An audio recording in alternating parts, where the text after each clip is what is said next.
அப்ப நான் சொல்றது என்னன்னா, விஜய் ரசிகர் தான் நாங்கள்லாம். அவர் இருந்தா அங்க போகத்தான் செய்வாங்க. ரசிகர்கள் போவாங்க, அந்தந்த கட்சியில ஓட்டு போடுவாங்க. அதுதான் நடக்க போகுது. ஆனா எங்களுக்கு எங்க எங்க தொகுதியில கண்டிப்பா டிபாசிட் போயிடும். திருச்செந்தூர்ல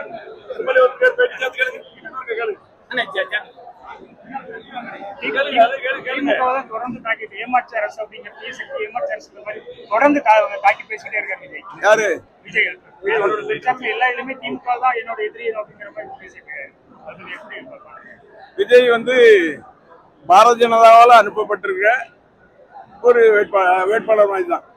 அவர் எப்படியாவது சிறுபான்மை மக்கள் ஓட்டுகளை பிரிக்கலாமாங்கிற திட்டம் போட்டு தான் வந்திருக்காரு. ஆனா சிறுபான்மை மக்கள் ஏமாறுறாங்க. எல்லாம் படித்தது அது மாறவே மாறாது. ஒட்டுமொத்தமா திராவிட முன்னேற்ற கழகம் காங்கிரஸ் கூட்டணி மதசார்பற்ற முற்போக்கு கூட்டணிக்கு உள்ளோம். எடப்பாடிக்கு இங்க உள்ள முக்குளத்து ஓட்டு போடுவாங்களா?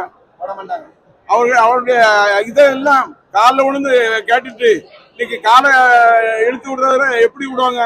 அதனால இந்த பக்கத்துல இருக்க முக்குளத்தோடு எந்த காரணத்தை விட்டு ஓட்டு போட மாட்டாங்க.